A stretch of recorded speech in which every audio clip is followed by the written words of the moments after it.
मित्रों, एक संदेश हम देना चाहेंगे अपने युवा साथियों को, नए जनरेशन को। हम देखते हैं आजकल के जो भी बच्चे हैं वो अपनी मर्जी हर जगह चलाना चाहते हैं, हर जगह अपने ही बातों को ऊपर रखना चाहते हैं। एक बात ये हम बताना चाहेंगे कि जिन माता पिता ने हमें जन्म दिया, पाला पोसा, इतना बड़ा किया, हमें इस दुनिया में जीने लायक बनाया, स्कूल में, संस्थानों में पढ़ा के लिखा के उन्होंने अपना पेट काट के फिर हमें पढ़ाया लिखाया, और उन माता पिता से पहले तो हम झूठ बोलते हैं, करते कुछ हैं, कहते कुछ हैं। तो ये हुआ एक प्रकार का धोखा, अपने गार्जियन को, अपने माता पिता को धोखा देना, जो कि ऐसा नहीं होना चाहिए। कोई भी नए जनरेशन, युवा वर्ग, कोई भी हो, बच्चे बच्चियां, तो उनको अपने माता पिता, क्योंकि समझिए भगवान के समान हैं। एक सॉन्ग में भी ये गाया गया, ये तो सच है कि भगवान है मगर फिर भी अनजान है, धरती पे रूप माँ बाप का ये विधाता की पहचान है। तो इससे हमें ये संदेश मिलता है इस सॉन्ग से कि अपने माता पिता को धरती का भगवान ही माने, क्योंकि जिन्होंने इतने कष्ट से आपको पाला पोसा बड़ा किया, तो आपके पीछे अपने जीवन की कमाई लगाई, तो वो भी तो बहुत आशा और उम्मीद के साथ जो है सो आप में लगाया, आपको इतना बड़ा, इतना योग्य बनाया, ताकि आगे चल के उनके लिए आप कुछ अपना फर्ज, अपना योगदान निभा सकें, अपने रिश्ते का मान सम्मान को रख सकें।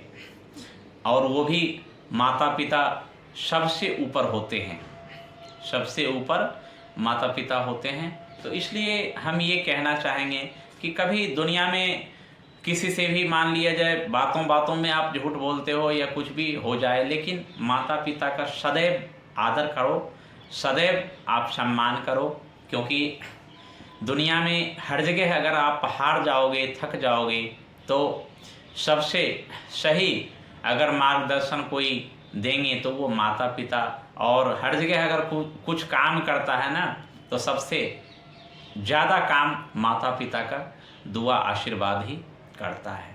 तो मित्रों, इस संदेश के माध्यम से हम यही कहना चाहेंगे हमारे युवा वर्गों को कि कभी भी माता पिता से धोखा वाला काम ना करें और झूठ तो कतई ना बोलें, क्योंकि जब आप छोटे थे तो रोटी बना के माँ ही खिलाती थी, आपका कपड़ा धोना बच्चे से लेके अपने युवा होने तक जो भी कार्य हैं आपके दैनिक कार्य, वो सारे माता पिता ने किया। तो ये सोचिए कि आप जब इतना सोचते हैं, आपके मन में कोई बात आती है, तो आप जो अनुमान लगाकर कुछ बोलते हैं अपने घर में, गांव में, समाज में, कहीं भी, तो आपसे जब आपके माता पिता बड़े हैं, तो उतने बड़े होने का, जितने बड़े हैं आपसे, उतने बड़े होने का अनुभव तो उनके पास है। और जब आप उनसे कितने वर्ष छोटे हैं, तो उतने वर्ष का जो अनुभव उनके पास है, उतना कम अनुभव आपके पास है। अगर आप आज 20 साल के हैं, आपके माता पिता हैं 35 साल के, तो समझिए आपसे 15 वर्ष बड़े हैं, तो 15 वर्ष ज़्यादा का अनुभव उनके पास है, 15 वर्ष कम का अनुभव आपके पास है। तो कभी उनके समान आप नहीं बन पाएंगे, ठीक है। और कभी भी कोई माता पिता अपने बच्चों के अनहित के विषय में नहीं सोचते हैं, हित के विषय में सोचते हैं, इसलिए कि जो उनकी कमाई है उन्होंने अपने जीवन में कितना खर्च किया, वो तो अपने बच्चों के लिए ही कर रहे हैं ना। इसलिए कभी आज वो आपके माता पिता हैं, आपके लिए उन्होंने किया, कल आपके बच्चे हो जाएंगे, आप अपने बच्चों के लिए करेंगे। तो जैसा बर्ताव आप अपने माता पिता के साथ करेंगे, वही चीज़ आपके आने वाले जनरेशन भी सीखेंगे ना। आज आप गलती करोगे तो कल अपने ही बच्चों के नज़रों में आप गिर जाओगे। ठीक है, आज आप अपने माता पिता का सम्मान नहीं करोगे, अनादर करोगे, तो कल आपका भी अनादर होगा। जब आप भगवान के मंदिर में जाते हो तो अच्छी कामना, अच्छे अभिलाषा के साथ जाते हो।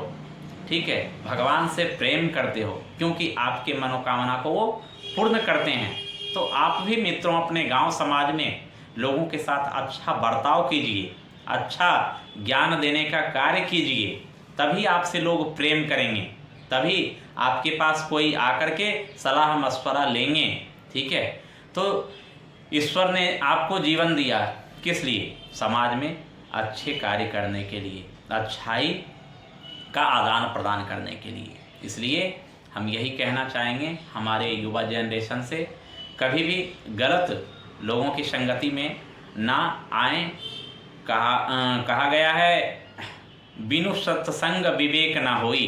तो वैसे लोगों के संगत में रहें, वैसा सत्संग के संगत में रहे जहाँ से ज्ञान अर्जित हो। विद्यालय जाते हो आप किस लिए? विद्यालय आप जाते हो विद्या अर्जित करने के लिए, क्योंकि जीवन में हर दौलत का बंटवारा हो जाता है, हर दौलत का बंटवारा हो जाता है, लेकिन विद्या एक ऐसी संपत्ति है जिसे कोई बांट नहीं सकता। और आज जितने भी मुनि महात्मा संत हैं अपने ज्ञान, अपने